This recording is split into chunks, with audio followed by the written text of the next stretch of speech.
밀어붙이는 이재명 방탄법.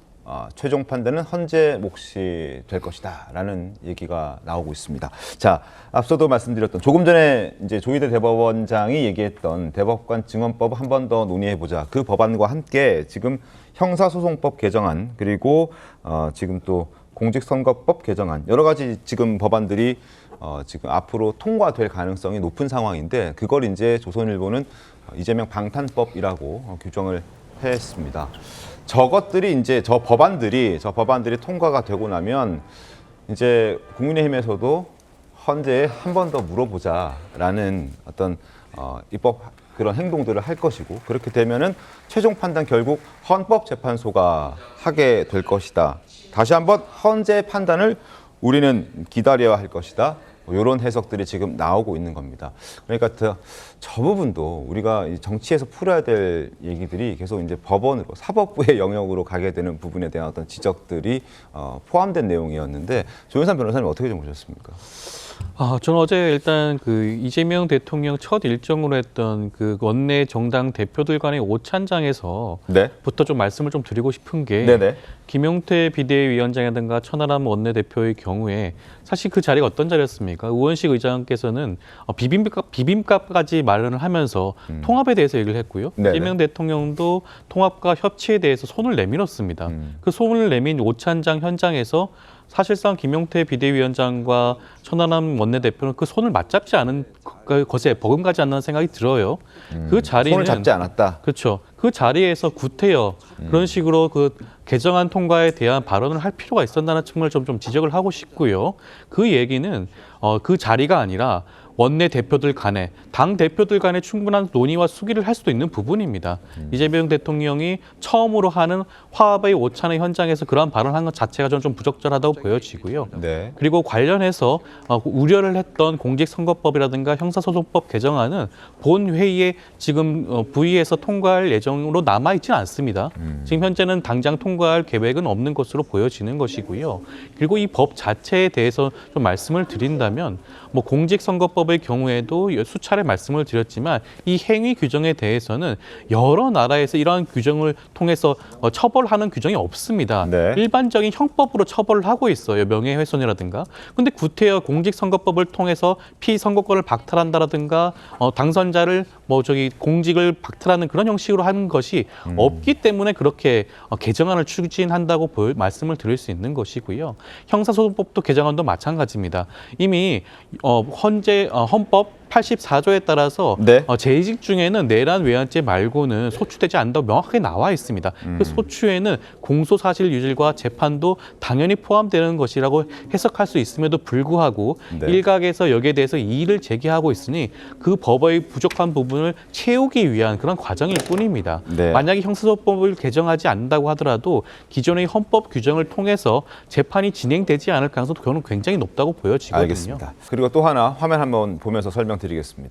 이런 결과도 이번 대선을 거치면서 확인할 수 있었습니다. 지상파 3사의 심층 출구 조사를 토대로 설명을 드리면 지금 이재명 대통령이 5개 재판을 받고 있는 중인데 대통령이 된 이후에 이 재판을 어떻게 해야 하느냐라는 질문을 지상파 3사가 출구조사하는 과정에서 함께 질문을 던진 겁니다. 그랬더니 재판을 계속해야 한다라는 의견이 63.9%. 대한민국 10명 중에 6명은 재판이 진행돼야 된다라는 의견을 갖고 있고 2명 정도는 25%는 아니다. 이건 중단해야 된다라는 의견을 갖고 있습니다. 그러나 조금 더 디테일하게 들어가면 민주당 지지층의 경우에는 팽팽합니다. 수치가 42.7%, 44.4%. 계속해야 한다, 중단해야 한다는 의견이 팽팽하고 국민의힘 지지층은 87.5%가 계속해야 된다는 의견, 7.8%가 중단해야 된다는 의견입니다. 그러니까 국민의힘 지지층, 민주당 지지층 다 합쳐서 국민 대다수의 의견은 지금 63.9%가 재판을 계속해야 된다는 의견, 중단해야 된다는 의견은 25.8%. 이 부분 어떻게 보셨습니까, 김상희 평론가님? 글쎄요, 저는 저 여론조사는요, 만약에 여론조사라는 걸로 출구조사, 출구조사를 통해서 하려면 다시 조사해야 된다고 생각해요. 왜냐하면 저것이 지금 본인의 그 뭐랄까요? 투표 권한, 유권자로서의 권한, 주권을 행사하는 거와는 지금 상반된 결과거든요. 자, 지금 이재명 대통령의 이 사법적인 리스크를 다 알고서 투표에 임해서 대통령으로 선출을 했습니다. 네. 근데 저 의견은 무슨 얘기냐면 대통령으로 임명됐는데 재판 결과가 나와가지고 뭐 그 결과에 따라서 대통령직을 수행하지 못하게 돼도 된다라는 이야기를 지금 하고 있는 거거든요. 과연 그 심각성을 다 인지하는 상황에서 저런 조사에 응했을까라고 저는 의심스럽고요. 네. 저는 이렇습니다. 자, 이런 리스크를 다 알고 5년간 국정을 한번 담당해 봐라 했으면은 저는 그 국민의 의사를 존중해 주는 게 굉장히 중요하다라고 생각해요. 5년 후에 하면 그게 그렇게 큰 문제가 되나요? 저는 문제가 그렇게 큰 문제가 되지 않는다고 보고 네. 지금 대통령으로서 이 국가의 운명과 국민의 운명을 잘 이끌어가는 것만큼 중요한 일은 없다라는 말씀을 드리고 싶습니다. 재판을 계속해야 된다는 의견이 64%인데 네. 민주당 지지층에서는 비슷비슷하고 네. 그 전체 64%인데 만약에 재판을 중단했을 경우에 민심이 어떻게 움직일 것인가 그걸 생각을 해봐야 돼요. 그리고 저는 지금 상당히 불행한 상황이 되고 있다고 보는데 그 예고가 됐던 겁니다. 뭐냐면은 대통령 취임 첫날하고 이튿날에 네. 어떤 국정 과제 1호가 뭐냐, 우리가 경제를 어떻게 살릴 것인가, 뭐 경제 뭐 기구도 만들긴 했지만은 그 앞으로 나라를 어떻게 시킬 것인가, 그게 첫날 둘째 날 핵심 이슈가 돼야 되는데 지금 첫날 둘째 날 계속 그 이재명 대통령의 재판 문제가 계속 이야기가 되지 않습니까? 네네. 그리고 심지어 첫 그 올탄하는 장소에서 야당의 비대위원장이 그 문제를 제기를 할 정도가 되면은 거기에 대해서 그게 국민들이 거기에 대해서 궁금해하고 이게 어떻게 될 것인가 다 그거 알고 싶어 하기 때문에 야당 대표가 질문을 하는 거예요. 네. 그리고 첫날부터 그 왜 그런 말을 하는가 이렇게 조금 전에 그 지적을 하셨지만은 첫날부터 법사위에서 대법관 임명 그 대법관 정원을 하는 문제를 먼저 한 거는 민주당입니다. 네. 그리고 조금 전에 저는 굉장히 그 조희대 대법원장 입장이 나왔지 않습니까? 네네.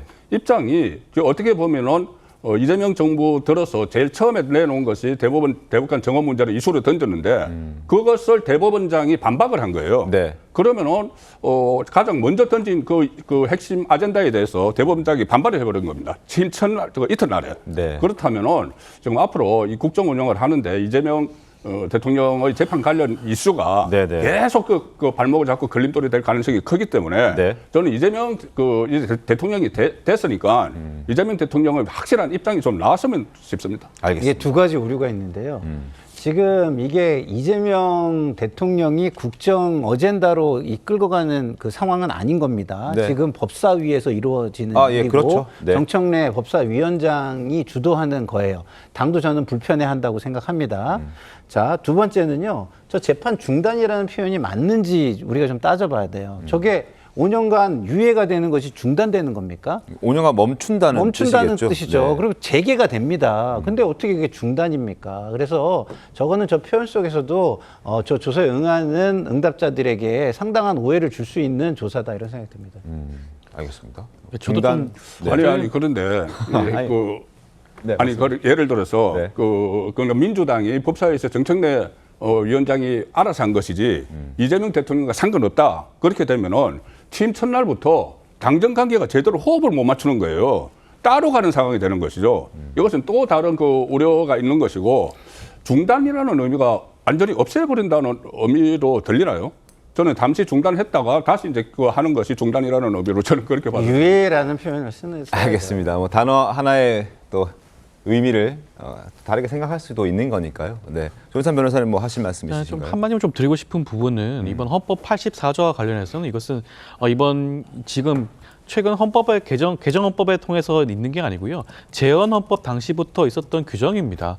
입법자들 경우에는 대통령의 지위에 있음에도 불구하고 이러한 재판 내란 외환죄 같은 것이 아닌 경우에도 이렇게 재판에 끌려다니는 것이 국정수반으로서 역할에 부합하지 않는다고 본 거예요. 그렇기 때문에 당연히 중단되는 것이 해석상 옳은 것이고요. 만약에 이것을 입장을 바꿔서 지금 이재명 정부에서 차기 대통령 유력한 야당 후보에 대해서 지금 윤석열 정부가 했듯이 5년 내내 그 유력한 후보에 대해서 탈탈 검찰을 동원해서 수사를 한 다음에 이렇게 분리 기소를 한다? 5건, 6건, 7번 분리 기소를 해서 대선 직전까지 끌고 간다. 어떻게 되겠습니까? 그러면 다음에 정권이 교체된다고 하더라도 차기 정부 대통령도 마찬가지로 지금 이것과 같은 똑같은 상황이 발생할 수가 있거든요.